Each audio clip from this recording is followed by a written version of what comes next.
This city has a name that some might think would belong to a tropical island in the Caribbean. It is not only multicultural, but multilingual, multiracial, multi-religious, and is even a multi-acronym nation. It has been given multiple names like Nanny State, Garden City, Air-Conditioned Island, Amusement Park Country, and even Little Red Dot. Young in history, small in size, yet this country is the only industrialized nation along the equator and is home to the world's busiest port. This stop is Singapore. Welcome to Culture Shock.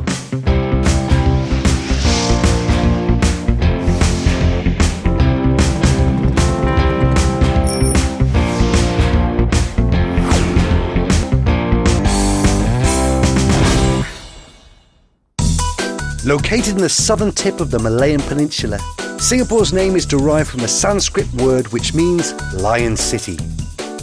Singapore is one of the 4 remaining true city-states in the world. It is the smallest nation in Southeast Asia. Home to 4.6 million people, Singapore is a multiracial nation with 4 major cultures. Reputed to be a garden city, trees and plants are spotted at every turn. You are greeted with clean streets, beautiful flowers and lots of greenery.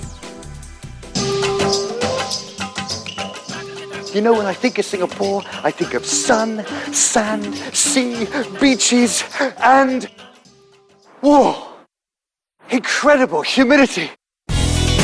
Singapore is a great melting pot of cultures, but it's the weather which literally melts your face.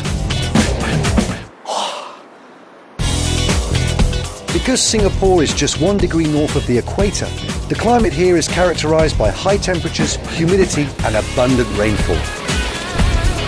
Temperatures range from 27 to 34 degrees Celsius, and during prolonged heavy rain, relative humidity can reach a whopping 100%. So, my advice to you is this: wear cotton, bring plenty of towels and tissues, drink lots and lots of water. Oh, and don't forget your umbrella, because you never know when the skies will open here and you will experience a tropical rainstorm. Getting to anywhere in Singapore is a breeze. From trains, taxis and buses, there's a whole lot of means for you to choose from. After checking out the various options, I headed straight for the affordable, convenient, regular cabs, which you can catch just outside the arrival terminals. Taxis are a dime a dozen in Singapore. Taxis are very comfortable and most are metered, so there's no chance of you being taken for a ride. But rates do change quite frequently, so if you're unsure, check the rate card that can be found in most taxis. To the city, please. Sure. And may I know you prefer me to go by ECP or PIE, please? PIE? Pie? I've already eaten.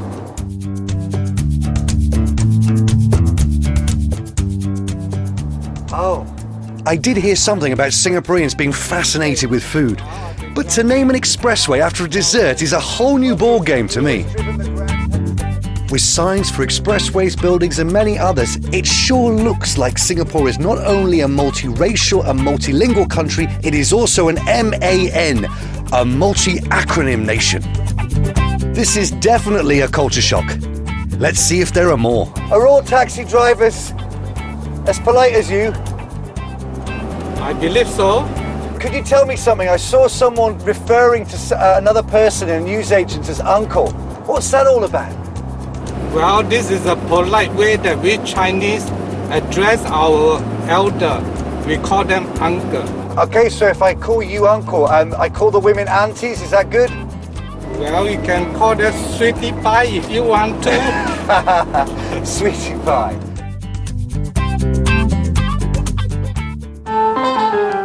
Well, that was some abbreviated journey back to my hotel. Just give me a sec and I'll be right back.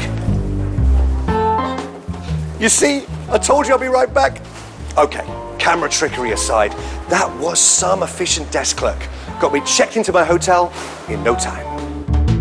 Which leaves me more than an hour to explore and find my way to my dinner appointment at some food centre near the business district.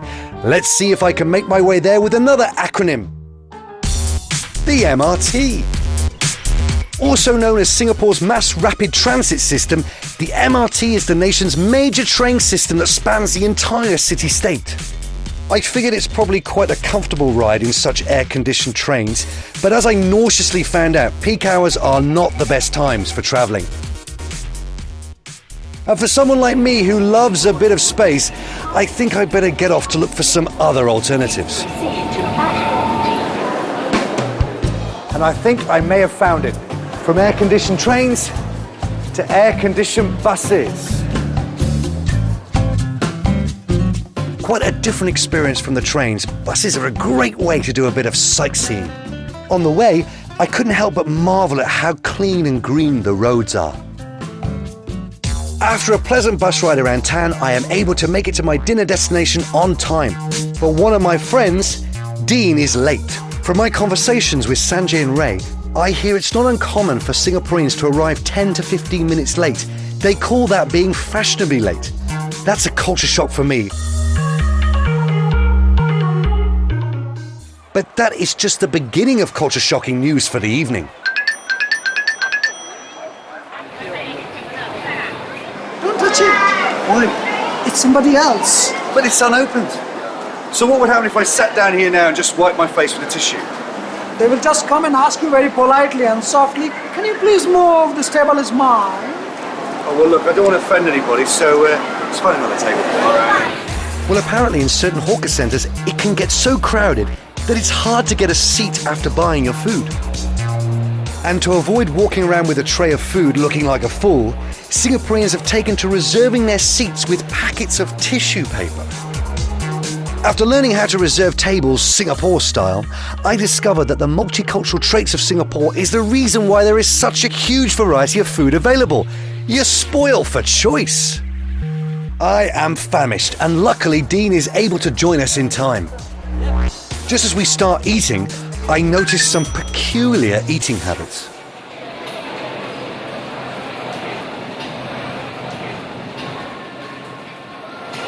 Hey, I noticed you two are eating with your hands. Yeah, what's wrong? Well, is there a reason behind that? We normally eat with hands. That's right, with the right hand, that is. The right hand. The right hand, you're right.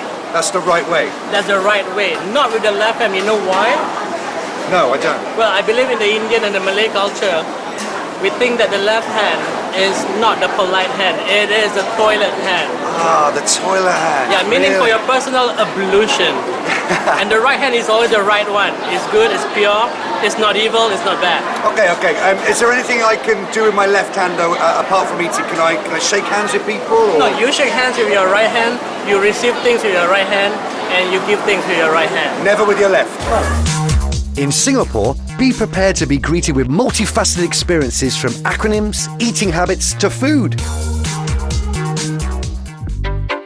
Durians, distinctive for their large size, unique odour and formidable thorn-covered husks. This fruit evokes reactions from deep appreciation to intense disgust. And it's a must-try, but it's not for the faint-hearted.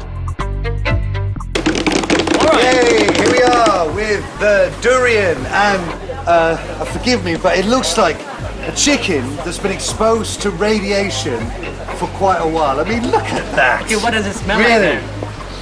Oh, strong smell. It smells like a guy's locker room that's been covered up with some air freshener. And what I mean by that is, the first waft you get is sweet, but then afterwards That's a dark secret. like a dark secret. Yeah, that's right.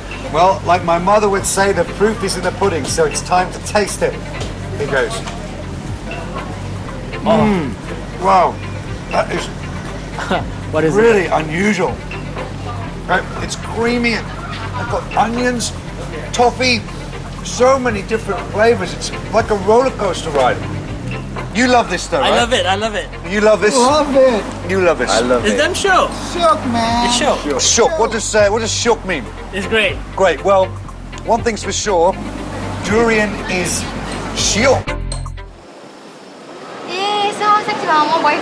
Don't be so kaypoh. When in Singapore, don't be surprised to find people speaking a form of English that many foreigners might find strange and a tad bit hard to understand. Which is why it's good to pick up a few